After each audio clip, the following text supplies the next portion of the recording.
This is exactly right. The Hulu original series Furious is now streaming on Hulu and Hulu on Disney+. Starring Emmy Rossum as Alice Black, Furious follows a rookie FBI agent on the hunt for Catherine, played by Lola Pettigrew, a mysterious and calculating female serial killer. While Alice upholds justice, Catherine kills for it, terrorizing the rich and powerful men of New York in her pursuit of vengeance. With secrets that change everything, Alice discovers there's a thin line between hunter and prey. Watch the Hulu original series Furious. Now streaming on Hulu and Hulu on Disney Plus for bundle subscribers. Terms apply. Goodbye. I'm Nancy Glass, host of the Burden of Guilt Season 3 podcast. This is a story about a horrendous situation that destroyed 2 families. It's a scorched earth war that shows just how far someone will go to get what they want. Cindy said I had to choose between the truth and my family, and I had to choose the truth.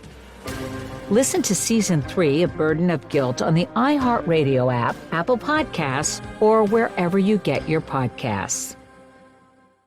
I'm Stephanie Young. The hit podcast Love Trapped is back with new updates in the case of Laura Owens. This is CR 2025, State versus Laura Owens. I think she really believes that she still has an out. I'm quite confident that they're up to something. We're following the case live as the criminal charges finally come to a conclusion. Trust us when we tell you, as the victims of Laura Owens, she will not stop. Listen to Love Trapped on the iHeartRadio app, Apple Podcasts, or wherever you get your podcasts.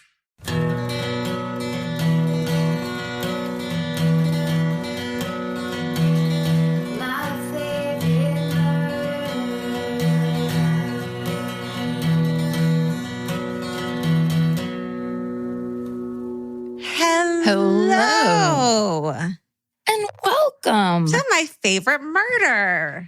2023. That's right. That's Georgia Hardstark. Thanks, that's Karen Kilgariff. And we're here to podcast in a brand new year, a fresh year.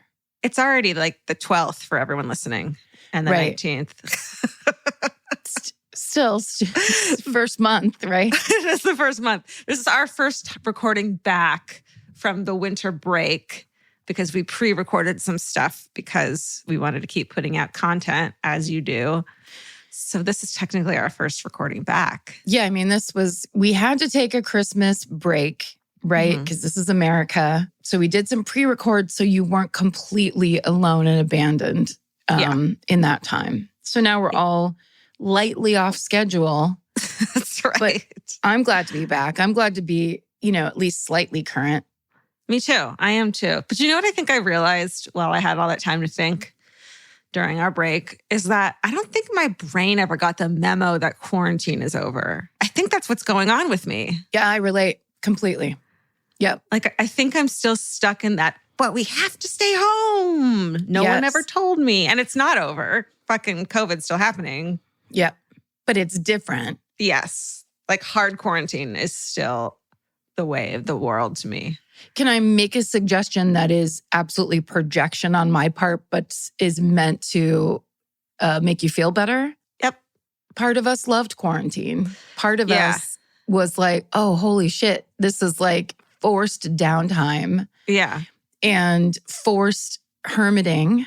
Yeah. Forced agoraphobia in a lot of ways. All the things, it was almost just a different name for a thing that's normally defined in a negative that suddenly was like, hey, the government's making me do it, man. Hey, all those symptoms of depression that you are normally used to with depression? It's actually government mandated now, depression. Yeah, it's my state representative's fault that I have depression.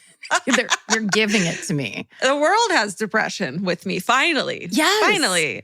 Yes. The world has depression. The world's overeating carbs. The world is making baked goods for no reason. Like, I'm not alone anymore. There's a mac and cheese run. I don't think I want to let that go yet. So I think it's now turned into real depression instead of government mandated depression. Yes. I got to claw my way out of that somehow. I think realization is the first step, probably. Yep. And talking about it, not keeping it like a secret. Yeah. It's never a dirty secret. And I think maybe that's a good way to think about it or frame it, is like, if that's how you feel, that's how a bunch of people feel. Yeah. Because we all had the same, Yeah. I don't want to say traumatic experience because now we're using that word so much in this culture, but we all had a very bizarre, brand new experience together. Yeah, totally. Totally. And since we don't have an office to work from, it's not like there's a normalcy of going back to the office, or anything like that.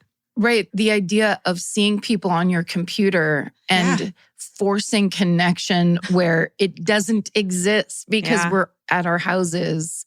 We've gotten so used to it that we don't question it anymore. Like the idea of podcasting in real life and being able to like get that actual in the room sense of like what people say and how they mean it and what is going on. What a dream that'll be when we start doing that again. The endorphin rush of connection. Oh, I miss that. Yeah, it's important for human beings. Yeah, for sure. I still am doing therapy on Zoom. Me too. And it's not the same at all. I miss person to person. Yeah, it's important. And also just the change of pace of like, that's the way quarantine's over when you start doing things you didn't do in quarantine. Right. And I haven't done that yet. Yeah. Like leaving the house. I went to a concert and the whole time, all I could think about was, why don't I have a mask on? This room is too small. Yeah. I was positive I was going to get it and I didn't, which is an important kind of like watermark of like, I don't know, but that's going to happen to everybody as we go. This is just kind of the new way. Yeah. Or you're going to get it and it's going to be okay. Yeah. Well, I wanted to talk about, we had a nationwide shared experience, or at least people that follow true crime, because they arrested the suspect for the crimes of the 4 murders of the students in Moscow, Idaho, which first of all, I couldn't believe they did it that quickly. So fast. Like, compared to most of the stories we talk about or follow, so incredibly fast. Yeah. So well handled. And then they had a press conference that my dad watched with me. I kind of was like, Dad, I want to watch this. And I was figuring I would go up into a different room and watch it on my laptop. And he's like, no, we'll put it on right here. He's like, I love the news. He really loves news in any form. And to watch that police chief, that district attorney, like, first of all, the police chief started by saying, it doesn't matter what we say today because there is no good news when these 4 families have lost their children in this horrible way. And I was like, oh my God, it is a new day in the way people handle crime in cases like this. Mm-hmm. I was so blown away that he made that acknowledgement. And that then after that, when the DA spoke, and I'm sorry to say, did look a little bit like Santa Claus. So it was a little bit kind of like... It was like around Christmas. Oh yeah, they're taking care of things. And the DA said, this is not the end of this. This is the beginning. So please be just as patient as you were before, because we won't be able to tell you anything for a long time. It was suddenly like they got into this position of almost like teaching people how to be in this with them and how to follow this correctly. Right. Which I thought was so smart. Instead of wild speculation, which is what happens online of like, it's some teacher that did it. It's some neighbor. It's this person. And here's the evidence. And then they just drag people. It's crazy. Dox people. It's crazy. Well, and the thing that's now happening with stuff like that, when people really don't use their heads about speculation and accusation, is now the people that are speculating are getting sued. That is not fun. It is not good. They're going to lose a lot of money. They're going to be truly impacted. Right. So if you are some sort of an influencer and you think you're going to suddenly be like, oh, I know who did it. Yeah, solved it. Don't do that. There's no upside to that. It's bad. It is. So that getting handled in a way where it's like, you're not suddenly going to learn everything about this case. Where you're only going to learn it as the court wants you to learn it, is how they explained it, which was very cool. So yeah, I was just like kind of blown away by the efficiency with which they actually got something done, which was so impressive. And then the real kindness, I think, that they approached, it didn't have that normal old feeling. It was really interesting. The whole case is just, it's so shocking. And then I saw the photo of the house where they lived. You know, in my mind, it was like an apartment or a dorm situation, but it was a standalone house living with, 5, 6 roommates, which totally, I did that at that age. Yep. and then they finding out they had a dog. It's just like, oh my God, these poor people, their poor families. Yeah. What a shock. And it's so horrible. And yeah, I hope this goes as smoothly as it's gone so far for them. Yeah. I was in a couple threads watching what people were saying. And there were a couple people, and this is going to happen. Like, you can't get upset really about anything that happens on social media because people are there to kind of make a weird stance and get clout. That's just what people do on social media. But there were some people who were trying to say things about what the roommates did or didn't do and when they did it and how that means something.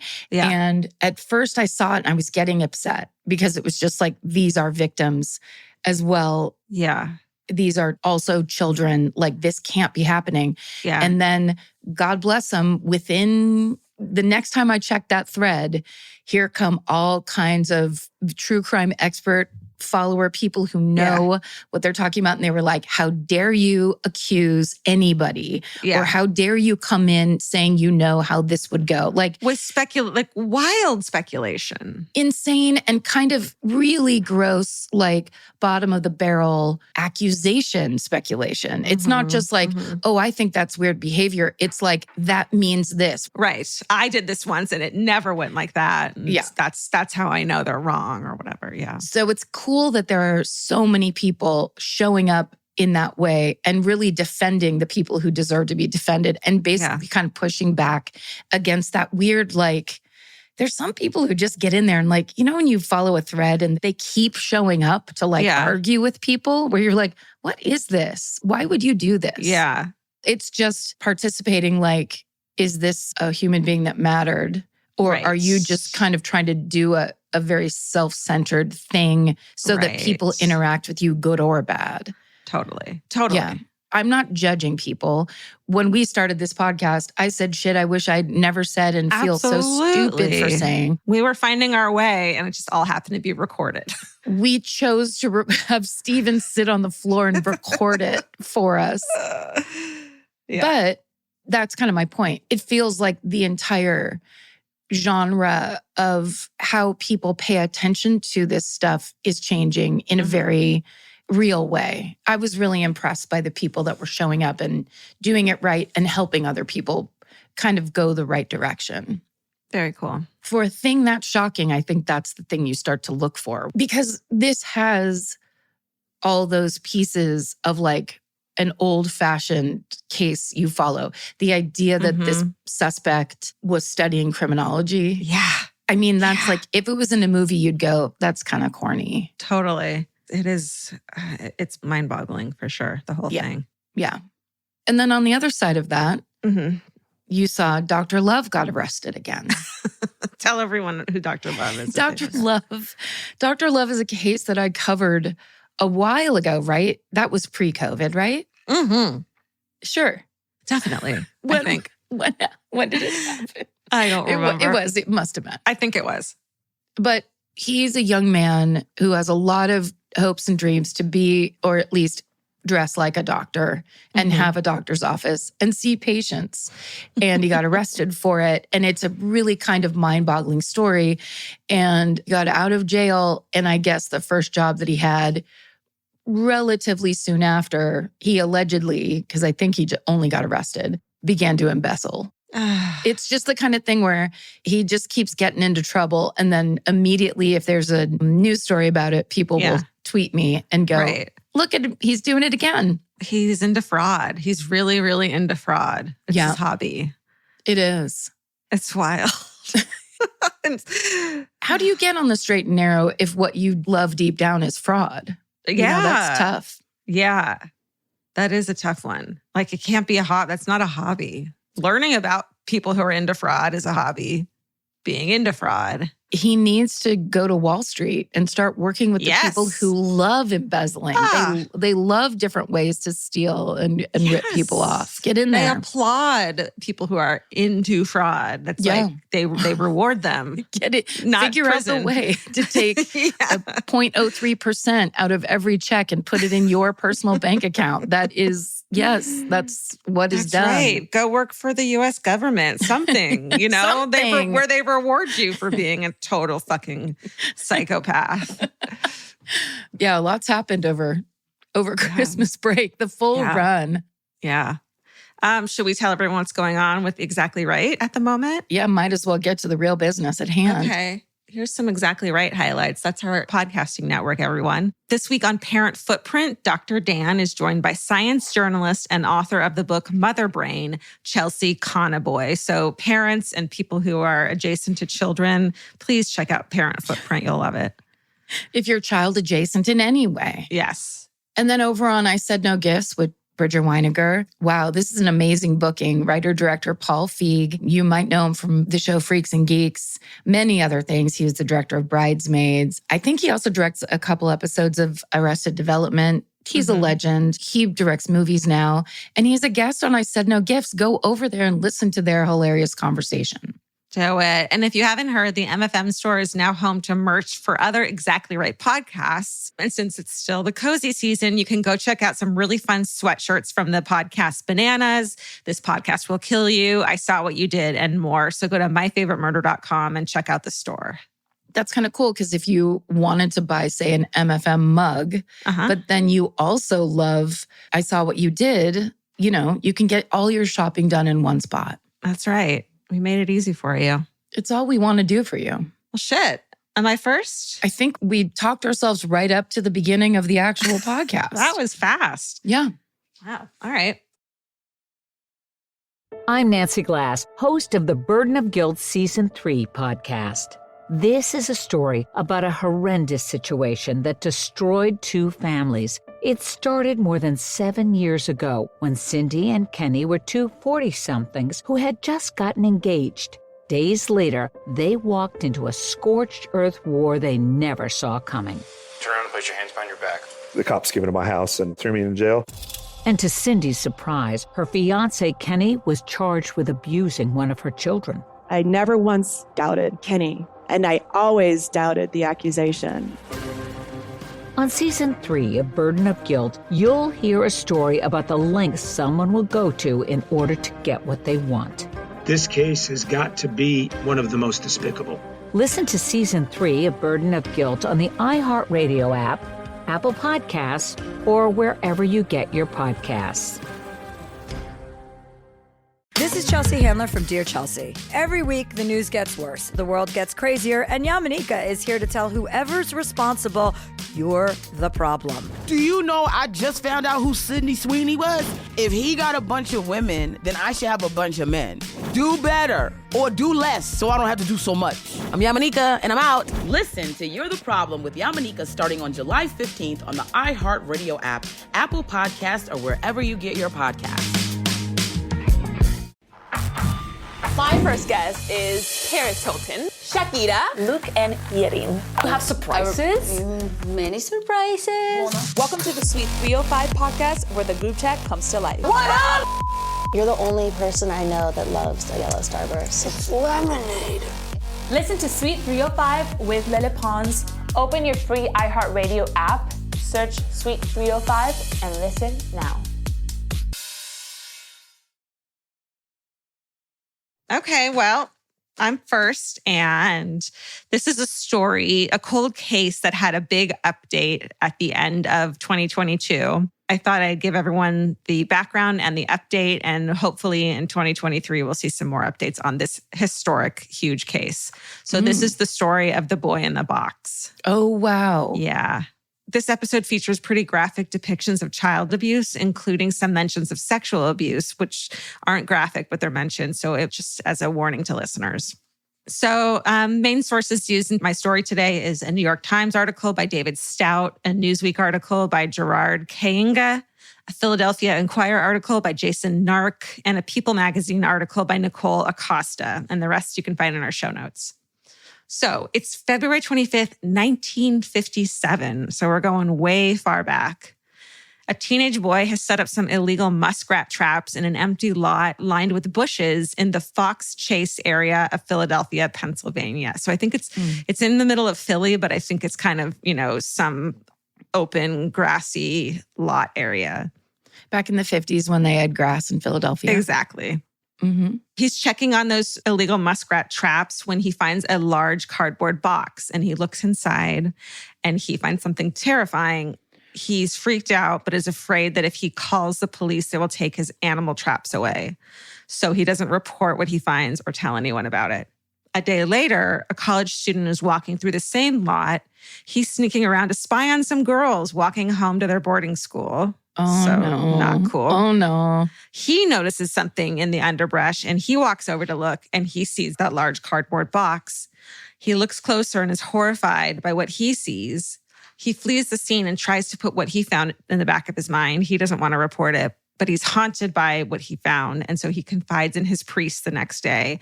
And finally, the priest immediately tells him to call the police. When the police are finally called, it's now February 26, 1957.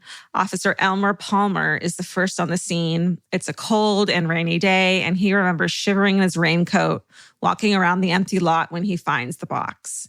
He says later, "It looked like a doll, and then I saw it wasn't a doll." Inside the box is the body of a dead little boy.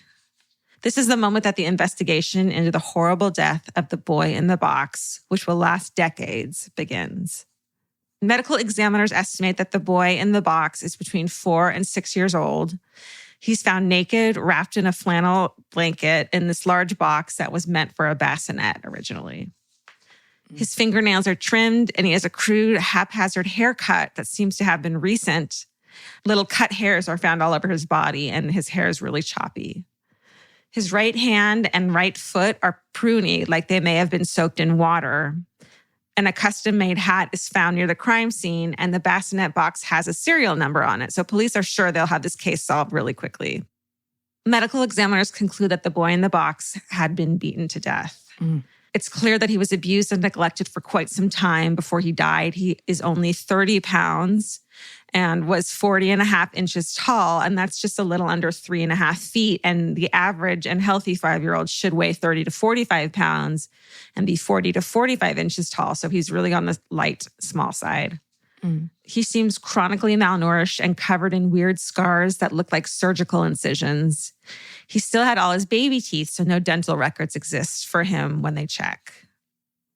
Almost immediately, the investigation hits a lot of snags because both the teenager and the college student stalled before reporting the body. Detectives have lost valuable time. Plus, it's February in Philadelphia, which means it's cold out. The temperatures are really low, which slows down the body's decomposition rate. So it's impossible to determine the time of death or how long he's been in the box. Detectives have 3 main clues from the crime scene: that cardboard box, the hat they found nearby, and the blanket that the boy is wrapped in. The blanket is a dead end. It was mass-produced and sold widely, which makes it nearly impossible to trace. But the box is from a local JCPenney department store. They're able to figure out that this particular bassinet box is one of only 12 that were sold between December 3rd, 1956 and February 16th, 1957, which is just days before the boy in the box was discovered. So they're able to track down 11 of those 12 bassinet buyers, all but one. This is impressive police work, obviously, because the store also is cash only. So despite that, they're able to track down 11 of the buyers. Wow. Yeah. They're able to find out a bit more about the hat. Police track down the store where it was purchased, and the owner even remembers who bought it, but the owner's description is really broad and unspecific. She describes a white man in his early 20s, and he is never found and never comes forward. So police are becoming desperate for leads. Detectives check hospitals, orphanages, and foster homes, both in and out of Philly. They make flyers with graphic photos of the boy in the box and distribute them widely. These posters are disturbing. I'm sure we've all seen them, and feature images of his dead body and a plea for any information anyone might have. At one point, police even dress up the boy in the box in nice clothes and position him in a more lifelike way for photographs so that he might be more identifiable, it's so disturbing. But it's also kind of they're trying their best, or they're trying to figure out what is going to actually get results. Yes. But horrifying. I mean, to it's distribute that. It's disturbing for back then, and they just hope that that's going to find out who this poor boy is. Right. Even though they've been following up on every lead and throwing all of their resources at this investigation, the boy in the box case is not solved quickly like they'd hope. Leads run out. He's buried in a potter's field, which is a grave site for unidentified people. He's buried with a donated plaque that reads, "Heavenly Father, bless this unknown boy." And he becomes known as America's unknown child. So here are some theories. At the beginning of the case, there's tons of theories flying around. People speculate that the unnamed boy is a Hungarian refugee who fled to the United States after the country's revolution in 1956. They think he might be the son of a local Philadelphia roofer that people are suspicious of. It's even proposed that he is the child of some carnival workers who had many of their children die mysteriously.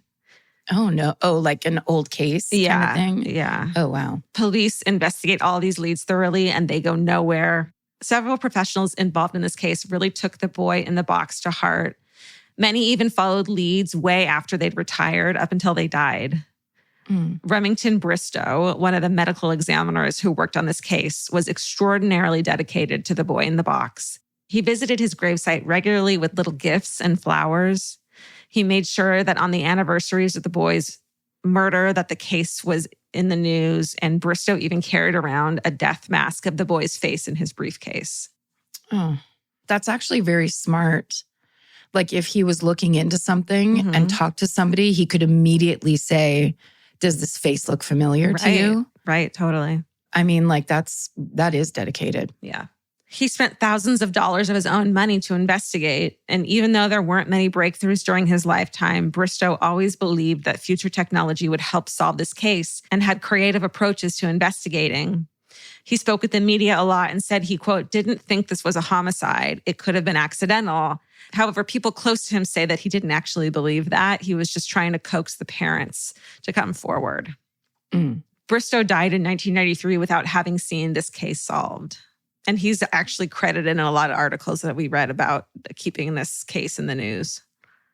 So let's get more into some theories. The first one I want to talk about is a theory proposed by Bristow. In 1960, he's contacted by a psychic from New Jersey, and together they meet in the empty lot where the boy was discovered. The psychic leads Bristow directly to a foster home about 2 miles away. This foster home is run by a family, and Bristow believes that the boy in the box might have been the illegitimate son of the daughter of the foster home's owner. Unfortunately, despite thorough investigation, this theory falls apart. And later, in 1998, a DNA test clears this family. Another theory comes from a Philadelphia woman who calls herself M. In 2002, she comes forward with memories that her parents had bought a little boy in the mid-1950s. Oh. She says her mother was extremely physically abusive, allegedly keeping this little boy hidden in the basement and torturing him for years. Nightmare. Em remembers that one night the boy threw up during a bath after eating baked beans, and Em's mother beat him to death in a fit of rage. She has this memory. How awful is that? Em remembers her mom making her help dump the body in an empty lot where they found an empty box to hide him in. So she has all these memories of that. She says that a passing man stopped them and offered to help as they were struggling to move the box, but they ignored him and drove away. Oh, wow. So that's her memory of what happened. Some investigators believe that Em's story is the key to the case. The boy in the box did have some kind of brown substance in his stomach when he died, which some think could have been the baked beans. And additionally, a motorist did report seeing 2 people, one young and one old, getting something out of a car near where the body was discovered. So Em first reported these memories to her psychiatrist, who supported her in coming forward to the police. But for some, this throws doubt on her testimony because they claim her, quote, history of mental health issues makes her unreliable. I disagree. Yeah. I mean, how much more do you have to have your story line up? Right. For what it's worth, neighbors who lived near Em's childhood home dismiss her story. They say that the story is ridiculous and that there couldn't have been a little boy living in the basement, which leads us to another theory. Wait, sorry, the neighbors say that because, like, they never saw a little boy? Apparently, yeah. I don't know. Yeah. So forensic artist Frank Bender proposes that the boy in the box might have been raised as a girl. The only evidence to really support this fact is that the boy appears to have gotten such an abrupt haircut before his body was left in the box. But so far, there's been no leads about this story, this theory or M story. In 2008, Bender draws up sketches of the boy in the box with longer hair and styled as a girl's in hopes that someone might recognize the child. But so far, there's been no leads that have come forward about this theory, and M's story remains unverified. So this guy Bender, the one who proposed this raised as a girl theory, is a member of a special group called the Vidocq Society, which you might have heard of. It's a members-only crime-solving club that describes itself as, quote, a venue where like-minded persons, both in and outside the field of forensics, could gather to discuss and debate crimes and mysteries. It's also a big part of the Boy in the Box story because pretty much every theory that's been mentioned so far has been explored by this Philadelphia-based group. Also, many of the original investigators of this case joined the Vidocq Society after they retired so they could keep working on the case. Oh, wow. It's like part of the founding, like the reason the group was founded. It seems like it. Yeah, totally. The Philadelphia Police Department and the Vidocq Society work closely together on this case moving forward. So in 1998, police exhume the boy in the box's body to collect new DNA samples. And then he's reburied at the Ivy Hill Cemetery in Philadelphia. So he's no longer in a pauper's field. Good. The cemetery donates a new plot, and ever since then, cemetery employees and community members have taken care of the gravesite. So fast forward, in 2019, the boy in the box is exhumed again, and more DNA is collected. The plan for this DNA is to apply more modern testing, most importantly, genealogical testing, like what helped catch the Golden State Killer. A team of investigators, including medical examiners and forensic genealogists, get to work. They generate a usable DNA profile for the unknown boy and upload it to a database to find relatives. So finally, just last month on December 8th, 2022, the Philadelphia Police Department announces that they have finally figured out the name of America's unknown child. Wow. Joseph Augustus Zarelli. Members of the Vidocq Society are thanked at the press conference. It turns out they were able to make contact not only with one, but several living siblings and relatives on both maternal and paternal sides. Whoa. Yeah. Joseph's birth parents have passed away, and their names were not announced in order to protect the privacy of living family members. We now know that Joseph's birthday was January 13th, 1953, and he was just 4 years old when he died. So this is still an open and active case, obviously. That's all the information they've released so far. And police are asking for the public's help. They have their suspicions about who was responsible for the death, but investigations are ongoing. During the recent press conference, the Philadelphia Police Department talked about how they would be applying this genealogical forensic technique to other cold cases. Obviously, this is important because there's so many unidentified victims out there who deserve to have their names back. And one of those is another Philadelphia-based cold case called The Girl in the Box. When the girl in the box is discovered in 1962, so many of her circumstances are almost the same as the boy in the box. She's between 4 and 6 years old. She's been horribly abused, and she's seemingly impossible to identify. But this case gets treated completely differently. She's a young Black girl and seemingly has no advocate to keep her memory alive. She was buried in the same cemetery for unidentified people as the boy in the box, but her grave was basically forgotten. And in 2018, when forensic experts decided to exhume her body to gather DNA to apply these modern technologies, they couldn't find her. The plot where she was supposed to have been buried was empty. And the city records from the 1960s weren't well kept. And even though other nearby plots were searched, her body has yet to be found. Oh, so they can't find where she really was buried? Yeah. So it's just these, one horrible story after another. Cold cases need more people to care about them in order to have any chance of being solved. The boy in the box had loads of people keeping his memory alive. And because of those efforts, 65 years later, the case of Joseph Augustus Zarelli actually has a real chance of being solved. And that is the story of the boy in the box. Whoa. So we have yet to find out if M's story is related? Yeah, could be. So we don't know. Yeah, we don't know anything. And who knows when and if we will. But there might be like an old relative who can finally talk. Yeah. or something that, like somebody was keeping a family secret for whatever reason and can now actually tell it, especially if there was horrible abuse. Totally. Oh, wow. Yeah. Incredible. Yeah. Wild story.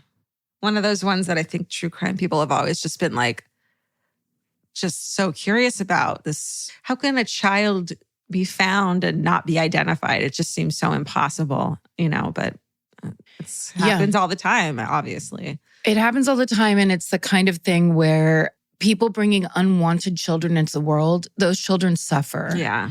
And that idea, when you start talking about let's check foster homes, we should have a foster system set up where that would never even be considered because their children are protected and loved. And which is not to say that many are not. Yes. But the ones that are not. Yeah. And then basically don't have advocates, or if your skin is the incorrect color, and then that happens to you and no one's going to put in the time. Totally. It's egregious, and at least after 40 years, something is, or 50 years, I guess. Yeah. 70 years. 65 years. Jesus Christ. Well, good. I mean, congratulations to those people who kept on investigating and stayed on it. Totally. There's some online sleuth that it has been dedicated for 30 years or something. Definitely. I would love to know about that. Someone who's well, here's what I did. Right. And here's the email I sent. Exactly. Yes. So I'm going to do the thing that I like to do, which is change gears and go in a very different and bizarre direction. Okay. It's the craziest story, but it's really old. It's such a reflection of how old it is. This is the amazing life and the questionable death of Cuba's first Olympic athlete, Felix Carvajal. Oh.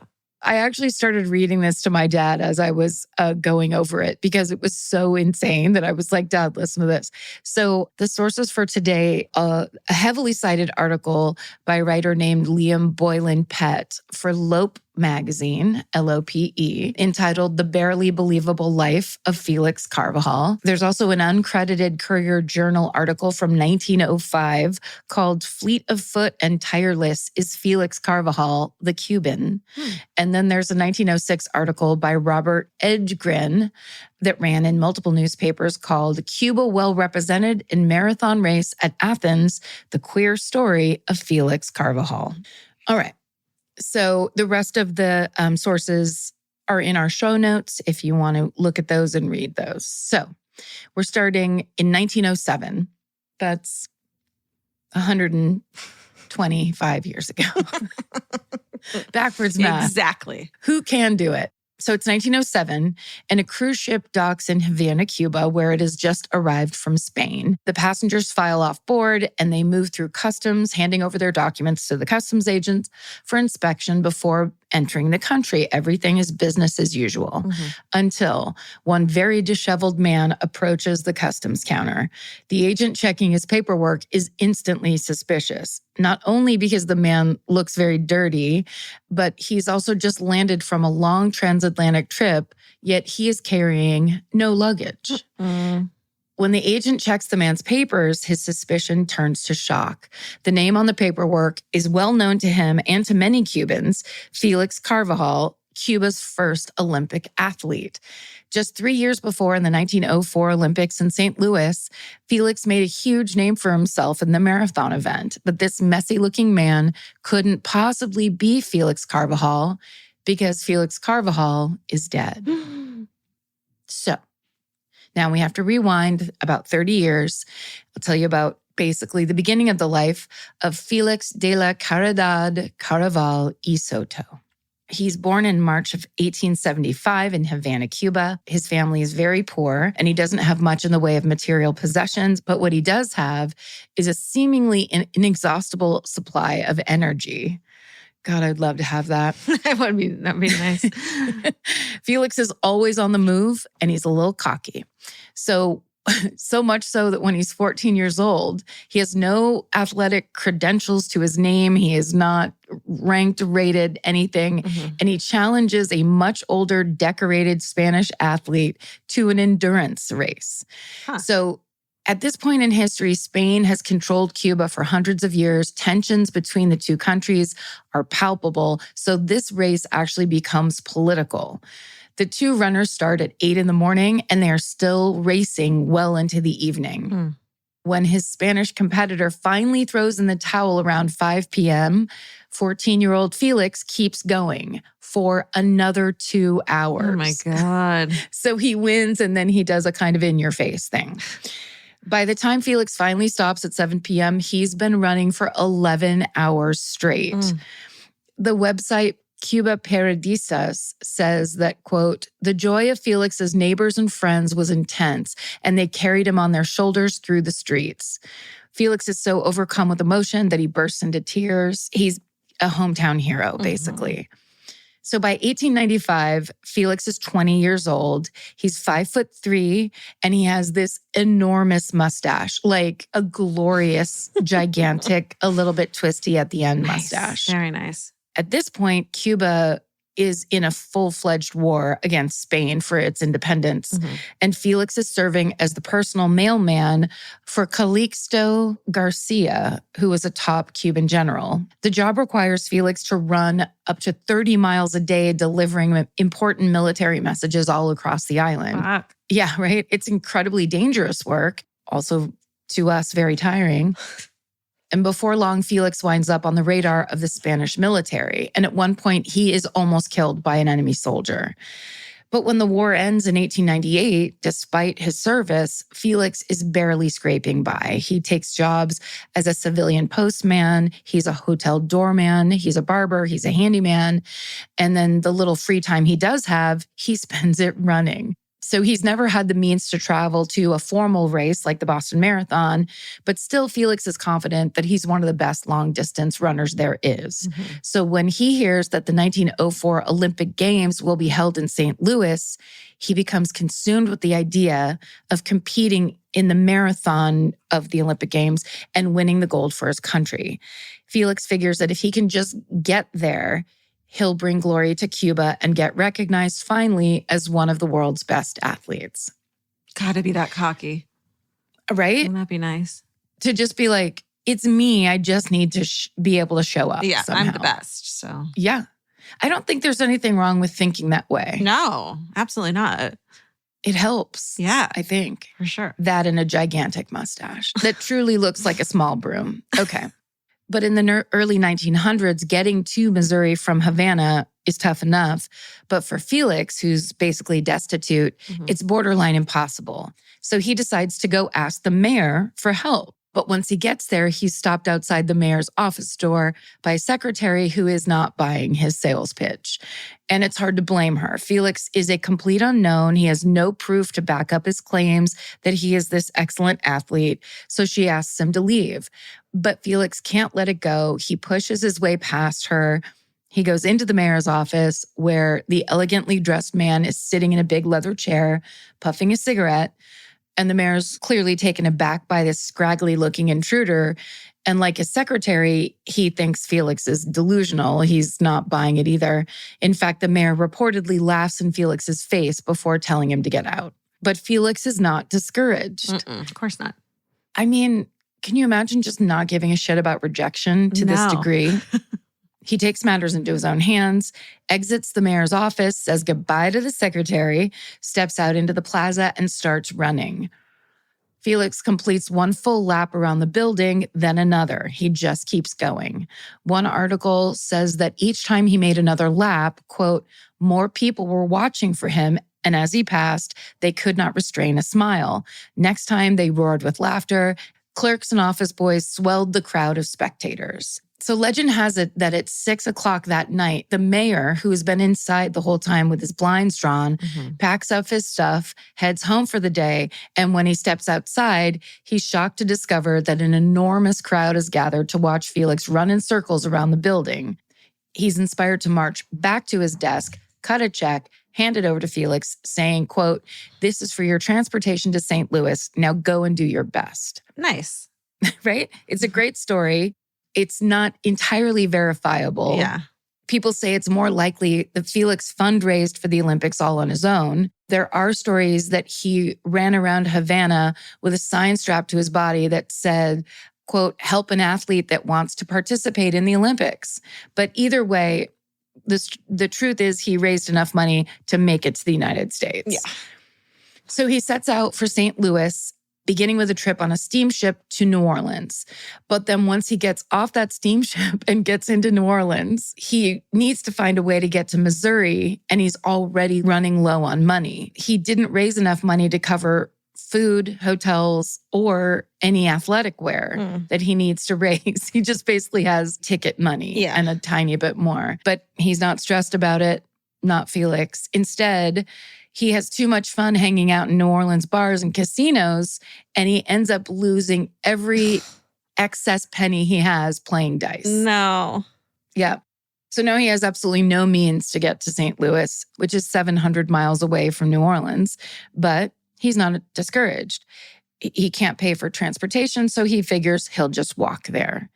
So he sets out, occasionally hitching a ride here and there, and he ends up making it to St. Louis just 4 hours before the Olympic marathon begins. Love it. When he arrives at the starting line, he hasn't eaten anything for days. His body's exhausted. He's wearing the worst possible outfit for marathoning, which is a billowy long sleeve shirt, long slacks, which are his only pair of pants, heavy homemade boots, which weigh around 4 pounds total. And to top it all off, a felt beret. And it's 90 degrees outside. No. So it's not just improper clothing for running, but it is a terrible outfit just for walking around outside. Yeah. The website Cuba Periodistas says that the crowd of onlookers jeer at Felix. They, quote, saw this scrawny 5-foot-tall runner and doubted that he could even finish half the race, end quote.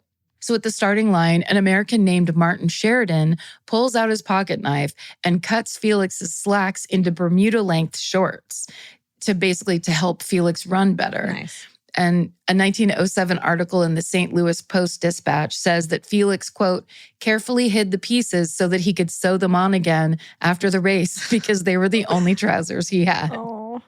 So he took the bottoms of his pants and put them in his pockets so he could keep them. Now, there's a really great picture of all of the marathoners before the race, and they all are basically wearing white tank tops with numbers on them and white shorts. Mm-hmm. And some of them are wearing belts, they almost look like weightlifters' belts. And then Felix is standing over there in a dress shirt and then these kind of Bermuda shorts and then big old boots. So the men's marathon is billed as the top athletic event at the 1904 Olympics. So there's thousands of spectators, and they're gathered in a brand new stadium to watch the 32 runners take off. So at 3:03 p.m., the starting pistol fires. The runners start by running 5 laps inside the stadium, and then they move outside where they are hit with a wall of heat because it's 90 degrees outside. So it's so insane. This marathon course is strenuous, it's hilly, and it is arguably unsafe. A journalist named Karen Abbott writes that, quote, the men had to constantly dodge crosstown traffic, delivery wagons, railroad trains, trolley cars, and people walking their dogs. Perfect. So it's not in any way fenced off. They just have to run through St. Louis. Wow. Kind of great. It's later described by one marathoner as, quote, the most difficult course a human being was ever asked to run over. So on top of that, most of the outdoor track is dirt road. It's the late summertime in the American Midwest. So there, on certain parts of the course, there are inches of thick dust. And as the runners move through, they kick it up into their own mouths and faces. All the passing vehicles, carriages, and pedestrians add to a literal dust cloud that follows the runners as they go. Oh my God. And before long, multiple athletes drop out because they can't see, breathe, or they're vomiting dirt. Cool. So that's bad for running, apparently. how would we know? So now but there's Felix. Weirdly, he seems to be handling it all like a pro. For the first few miles, he's leading the group, which is a miracle considering how hungry, tired, and thirsty he must be. But what's interesting is all the runners are thirsty because, of course, today it's a no-brainer that hydration is essential for athletes, especially on a hot summer day. But back in 1904, it was up for debate. So the organizers in St. Louis are using this race as a research opportunity to test whether, quote, purposeful dehydration improves athleticism. Oh, no. If we're going to do the Olympics, we might as well do some scientific testing at the same time. Guinea pigs. Yeah. So accordingly, organizers have only set out 2 water stations along the marathon route. One is at mile 6, the other at mile 12. Wow. So everyone's thirsty and dusty. It's all a recipe for disaster. Before long, the race devolves into absolute mayhem. A South African runner named Len Tanyani, who makes history as one of the first Black Olympians, has an incredible start, but he's later sabotaged by, you guessed it, a feral dog that chases him a mile off course. Oh, no. Just rando danger all through. Then an American runner named William Garcia collapses on the side of the road and has to be hospitalized because dust has, quote, coated his esophagus and ripped his stomach lining. Oh, my God. And they later say that had he gone unaided an hour longer, he might have bled to death. Jesus. It's kind of like a post-apocalyptic marathon in a lot of ways. Yeah. There's a lot of extra shit happening. In fact, stomach issues soon start wreaking havoc on a lot of the marathoners. A front runner named Sam Meller taps out around mile 13 because of debilitating cramps. And then a runner named Fred Lors drops out in style and hitches a ride back to the stadium in a car. Yeah. So now our boy Felix, who's clip-clopping along in his big boots, is falling behind. But not because of exhaustion or improper running gear or dehydration. He's trailing because he's such a ham that he can't keep himself from stopping to greet spectators along the route. Oh, my God. He keeps having conversations with people in broken English. At one point, he even steals a couple peaches from someone on the sidelines. He loves having an audience, but of course it comes at a cost. Later, race officials will determine that Felix loses an entire hour to these trackside chats. Wow. So nevertheless, he persists. But with each mile, Felix's hunger intensifies. Eventually, he can't ignore it anymore. Luckily, the course runs alongside an apple orchard. So Felix decides to take yet another break from the race. He hops a fence and goes into the orchard and helps himself to a generous number of apples. But in yet another unfortunate turn of events, those apples turn out to be rotten. No. So within minutes, Felix has shooting stomach cramps and is in so much pain, he has to lay down and rest. Oh, my God. I'm Nancy Glass, host of the Burden of Guilt Season 3 podcast. This is a story about a horrendous situation that destroyed 2 families. It started more than 7 years ago when Cindy and Kenny were 2 40-somethings who had just gotten engaged. Days later, they walked into a scorched earth war they never saw coming. Turn around and put your hands behind your back. The cops came into my house and threw me in jail. And to Cindy's surprise, her fiancé, Kenny, was charged with abusing one of her children. I never once doubted Kenny, and I always doubted the accusation.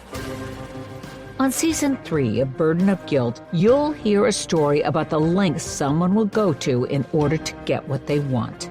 This case has got to be one of the most despicable. Listen to Season 3 of Burden of Guilt on the iHeartRadio app, Apple Podcasts, or wherever you get your podcasts. My first guest is Paris Hilton, Shakira, Luke, and Yerin. You have surprises? Many surprises. Welcome to the Sweet 305 podcast, where the group chat comes to life. What up? You're the only person I know that loves a yellow Starburst. It's lemonade. Listen to Sweet 305 with Lele Pons. Open your free iHeartRadio app, search Sweet 305, and listen now. On Boxing Day 2018, Joy Morgan was last seen at her secretive church, 6 weeks later, she's reported missing. I'm Charlie Brinkhurst-Cuff, and after years of investigating Joy's case, I need to know what really happened to Joy. This is The Missing Sister, the true story of a woman betrayed by those she trusted most. Listen to The Missing Sister on the iHeartRadio app, Apple Podcasts, or wherever you get your podcasts.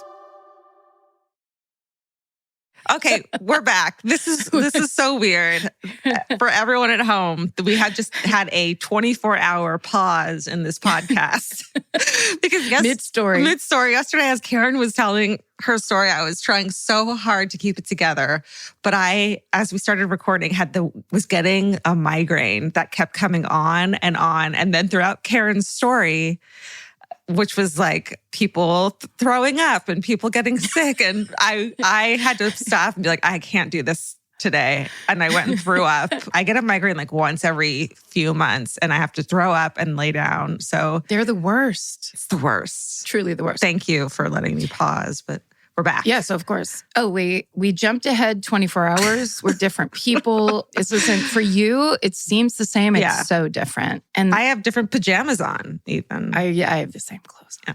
Okay. All right. So let's get back into it. I feel 100% better. Okay, good. We're getting right back in. All right. We're mid-marathon. Wouldn't it be interesting? I was about to say, for those of you who just joined us, what if someone started the podcast here? That would be really fascinating. That would be weird. They accidentally skipped forward. Okay. So now up ahead on the marathon route, way ahead of Felix, is a man named Thomas Hicks, who in fact is a professional clown. I love it. He loves to bring joy to the people, and also he loves to run away. So he's managed to reach the first place spot in this race. But things are not going well for him either. Back at mile 10, he'd exhausted himself sprinting to the front of the pack. So now he's depleted. He wants to give up. Oh, this is the part that broke you. Yeah. But his trainers aren't ready to let that happen. So Thomas Hicks' trainers run onto the course and give him one of the first known performance-enhancing substances ever used at the Olympics. Oh, remember this? I was so sick yesterday. I was, while we were recording, I kept getting lower and lower on the couch and like almost laying down. and then I hit her with this factoid, which is mid-marathon, a guy's trainers run on and give him a combination of strychnine and egg whites. That's right. And then I was like, we need to stop. Georgia, that's when Georgia called it and said, this marathon podcast recording session is over. I mean, that's how good your story was, you know? Hey, we're making it real. Yeah. Please let us know if we instigated any other migraines or really anything. It's pretty challenging, this story. Yeah. So the trainers come on and give him basically a very strange, like a keto egg white strychnine omelet. Don't try this at home, anyone. Yeah. Apparently back then, well, in small amounts, strychnine, which is also found in rat poison, used to be sometimes used as a stimulant. Oh, interesting. The idea that anybody survived back then is so incredible. And these trainers also have brandy on hand because, quote, runners at the time apparently believed against all evidence that alcohol would give them a boost and champagne was often drunk during races instead of water. No, just no. Yes. I mean, this is an argument to become interested in history. Yeah. Any students out there? It was so weird back then. Yes. You need to find out what they were doing. Truly. Against all evidence. It sounds like a lot of people today, actually. Yeah, that's true. Where it's like, I don't know. I don't know need about a shot science. of brandy. Fuck science. I'm going to do this on my own. I have depression. I probably should drink champagne through it. Yeah. That's what's going to do it. Hey, it's me. So meanwhile, Fred Lors, you might remember him. He was the runner who forfeited because he was having stomach cramps. He got into a car and he was heading back to the stadium, which is where the finish line was. So along the way of him riding back to the stadium in a car, he's smiling and waving to spectators. You know, he's remembering the glory of the race. And then he decides to do something that ended up being very controversial. As a crowd of spectators and race officials watch, he hops out of the car, gets back on the marathon route, and starts running the race again in front of everybody. He actually ends up running all the way back into the stadium. He goes inside, he crosses the finish line, and inside, of course, the people inside the stadium are none the wiser. So thousands of people in the stadium erupt in cheers thinking they're watching the man win the gold for the marathon. Yeah. Bro. All the way to the point where Alice Roosevelt, who was President Theodore Roosevelt's daughter, she's there to give out medals. And she puts a wreath on Fred's head and she is about to put the gold medal around his neck. But before she does, a mob bursts through the stadium doors and exposes Fred as a fraud. He would later go on to apologize and claim it was just a joke that he took too far, which I really relate to and understand, where it's like, wouldn't it be funny if? And then you don't think I'll about tell the them fact after. I'm not going to keep it. It's just, I'll let Alice Roosevelt know this isn't real. Well, let's go back to the orchard where Felix is literally laying on the ground napping. Right, the apples. Another thing that probably made you feel awful. This is real-time effects of the power of storytelling. I was like, this is me. They're going to make me do this next. I can't run a marathon. Get up and run. Yeah. So back in the orchard, Felix is recovering from his rotten apple poisoning. He manages to get himself back over the fence. He gets himself back onto the course. He starts running again. He feels like shit. He has knots in his stomach. He's having hot and cold flashes. Oh my God, I'm glad we didn't get to this part. Seriously. He's having hot and cold flashes. He's actually in so much pain that his vision is spotty. This is so ironic. It's like so dead on. Yeah. He's also so far behind at this point that the race officials have assumed he's just dropped out because he's that far behind. They aren't even charting his progress anymore. But then he gets a second wind, which if you remember back in it when he was 14, challenging that Spanish athlete. Right. He ran for 11 hours. This man, he's got it in him. Yeah. So within minutes, Felix has run through the pain. He's caught up to another marathoner and then another. Now race officials start tracking his progress again. They're like, hold on a second, Felix is back. And then they watch in total shock as he moves into 18th place, picking up speed, passing a few more runners, moves into 11th place, then 7th, then 6th. Damn. Right? Now, meanwhile, Hicks, the professional clown runner who had the omelet, Strychnine omelet. He's still holding down first place, but he is not doing well. He is now hallucinating. He can barely walk. Great. Which you would, it's not, has nothing to do with his athleticism. His trainers have literally poisoned him, old school style. Even though he's not running, he's doing what was described as more of a shuffle. He finally enters the stadium. Now, a writer named Mike Vago says that Hicks, quote, had to be bodily carried over the finish line as his trainers lifted him off the ground while he continued to shuffle his feet like a in dog running going into water. Oh my God. That's so humiliating. By the end of this race, Hicks had lost 8 pounds of water weight. Oh my God. They say that he would have died had there not been 4 doctors on site to immediately treat him once he crossed the finish line. Yeah. So now with the first runner having won legitimately, the first real runner who really earned it, I think. Felix charges ahead. He's now moving toward the front of the pack in this unbelievable upset from last place. The 1905 edition of the Courier-Journal newspaper describes Felix's running style as, quote, crossing one foot over the other like a skater would in making a turn. That's how he ran forward, which is kind of amazing. Maybe it was because of those gigantic boots. Sure. So finally, covered in dust and sweat, Felix enters the stadium. He sprints his last lap and he throws himself over the finish line. As he catches his breath, a race official comes to congratulate him. And this is where Felix learns his final position in the race. After everything, walking from New Orleans, running entirely, if not prohibitively overdressed, wearing homemade boots on his feet, stopping to chat, getting sick from apples and then taking a nap, all of it. Georgia getting a migraine, all of it. Everything he's been through. He manages to finish 4th place in the 1904 Olympic marathon. Shit. Felix, as you might guess, he starts sobbing right there in the finish line. because he's so heartbroken that he didn't win. Buddy, there's always next time. Right? There really is with this guy. Yeah. So even though he didn't win, of course, he gets a ton of attention after this race. Reporters go on the record saying that despite his 4th place finish, Felix was arguably the strongest runner and only lost because he was totally unprepared and distracted during the event. Yeah, a little bit.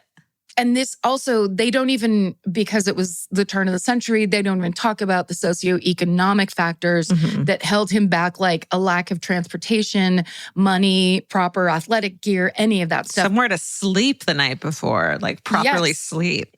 He walked there. Yeah. Like, he kind of did win in a lot of ways. Yeah. But even as his profile rises, he's still broke. He can't afford to pay for his trip home after this event. So Felix sticks around in the United States, hoping to make some money. He joins a local running club and he continues training. A 1905 St. Louis Democrat article describes his training regimen, saying, quote, almost any day, a person may go into the gym and see Felix plugging around the track. 2 hours later, a return visit will still show Felix going around and around, sometimes sprinting and other times barely moving at a dog trot, but never walking. Wow. He's keeping it up. Yeah. It's Felix, so he also manages to get into a little bit of trouble during his stint in the United States. He goes to visit friends in New York, and during that time, he, quote, jogged beside cable cars until police arrested him and sent him to Bellevue Hospital as an insanity suspect. So, but that was just his style. Yeah. Like, it was like and I'm sure he was probably talking to people on those cable cars, is my guess. So Felix spends 3 days at Bellevue before his friends finally figure out where he is and they go pick him up. And when they do, the police ask them, how long has he been crazy? And to which his friends reply, quote, he isn't crazy, he's a runner. So when Felix goes back to Cuba, he brings back with him all these medals and prizes from races in Chicago, Washington, and beyond. He is even profiled by a Cuban magazine. Basically, he is now a lauded, celebrated long-distance runner. And now he's got his eyes on the 1906 Athens Marathon. So he's like, I'm going to do it again. This is going to be my life calling. So after all that training and experience, Felix is certain he can win that race, and the rest of the world thinks so too. But even with all the acclaim he's earned as a premier Olympic athlete, Felix is still clocking into his postman job every day and trying to earn a living.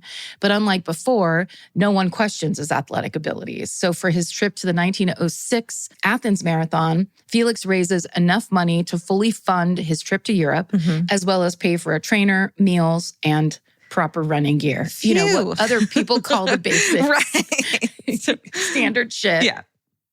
So when it's time for him to leave for Greece, Felix boards a ship that'll take him from Cuba to Italy, which is the first stop on his long trip to Athens. And now there's no doubt in his mind that this marathon is the one that'll catapult him to a whole new level of sports stardom and change his life for the good. But once he gets off the ship in Italy, Felix vanishes. After devoting everything he has into this event, the day of the race comes and goes, and he is a no-show. What? Yeah.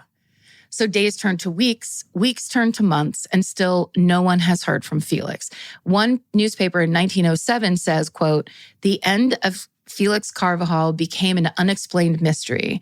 He had disappeared like a ship lost in a storm at sea, leaving no trace. At last, it was generally believed that he had lingered in Italy and had, like a fool, shown his Cuban gold in some Neapolitan dive and drifted out on the tide that night with his throat cut. Subtle. Quite an assumption. Felix's obituary runs in Cuban newspapers, and his fans and fellow countrymen mourn the loss of Cuba's first Olympian. So now we're back where we started at the very beginning at the customs counter in Havana, the agent looking at the man who's just handed over a dead man's travel documents.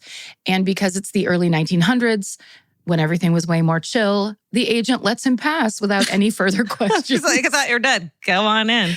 Thought you were dead. Maybe you're just using this guy's papers. Whatever it is, welcome to Cuba.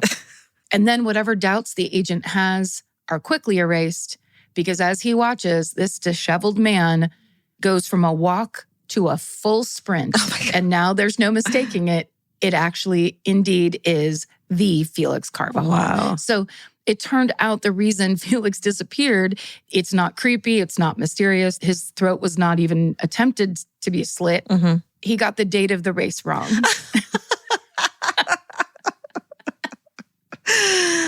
Bro. It's my life story. Bro. Just like some basics. You had one job. You have one job. You cared so much about this race that you focused on the wrong detail. So by the time Felix gets to Athens, the marathon had already happened. Oh, buddy. So instead of jumping on the next ship home, he decides to make the best of it.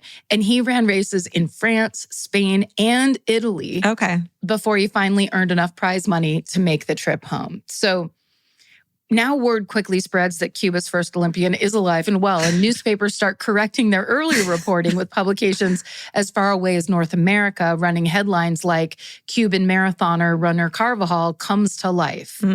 So Felix is back in Cuba.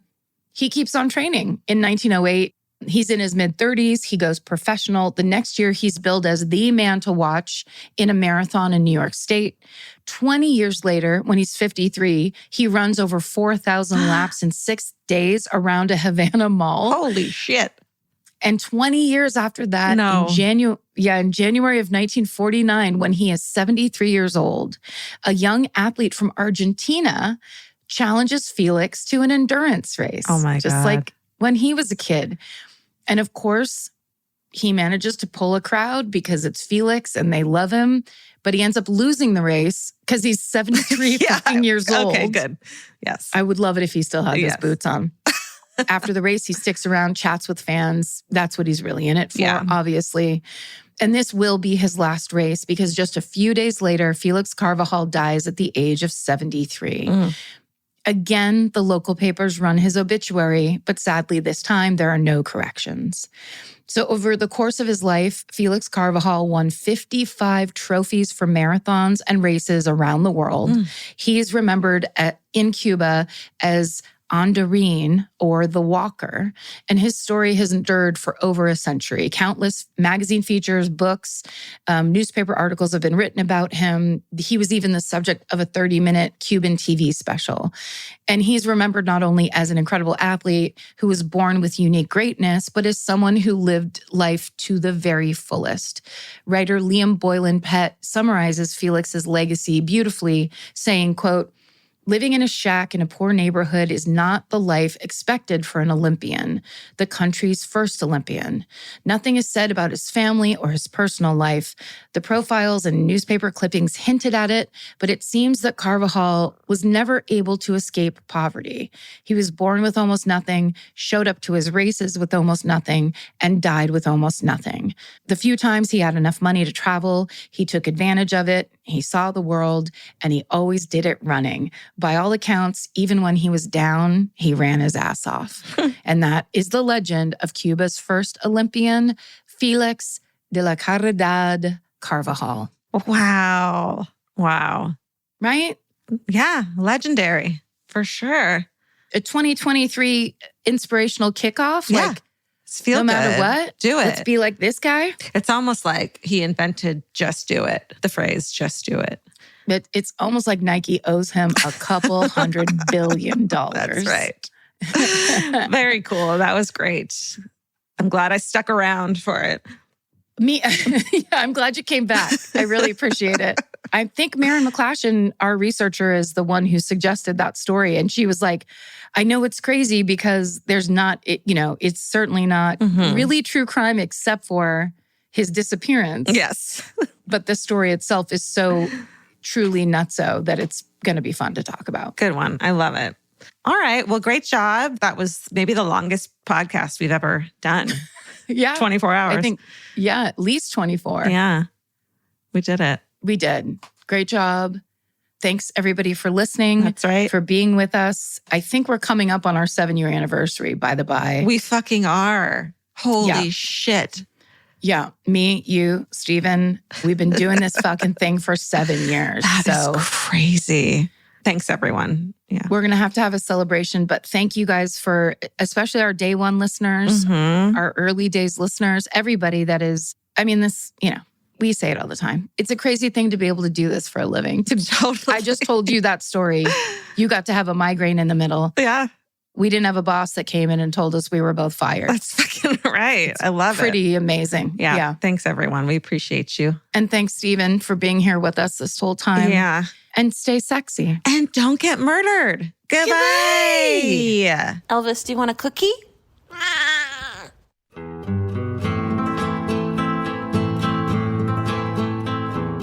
This has been an Exactly Right production. Our senior producer is Hannah Kyle Crichton.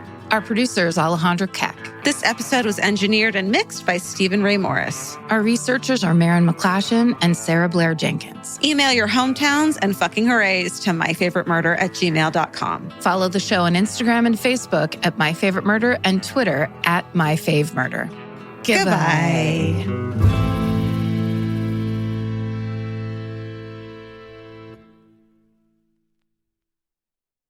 I'm Nancy Glass, host of the Burden of Guilt Season 3 podcast. This is a story about a horrendous situation that destroyed 2 families. It's a scorched earth war that shows just how far someone will go to get what they want. Cindy said I had to choose between the truth and my family, and I had to choose the truth. Listen to Season 3 of Burden of Guilt on the iHeartRadio app, Apple Podcasts, or wherever you get your podcasts. Hey everyone, it's the Jonas Brothers. If you haven't heard, our new podcast is called Hey Jonas. And this week we're hanging out with someone we're really big fans of. Millie Bobby Brown. We talk about her new movie, Enola Holmes 3, family life, and all the amazing things she has going on right now. Plus we find out what she really feels about the Stranger Things ending. You have over 60 animals. I don't know where the number's 60. I've really got to figure that out. There have been plenty of sheep in my bed. It's a big bed. I'm literally sleeping in the bed. Listen to Hey Jonas on the iHeartRadio app, Apple Podcast, or wherever you get your podcasts. I'm Stephanie Young. The hit podcast Love Trapped is back with new updates in the case of Laura Owens. This is CR 2025, State versus Laura Owens. I think she really believes that she still has an out. I'm quite confident that they're up to something. We're following the case live as the criminal charges finally come to a conclusion. Trust us when we tell you, as the victims of Laura Owens, she will not stop. Listen to Love Trapped on the iHeartRadio app, Apple Podcasts, or wherever you get your podcasts.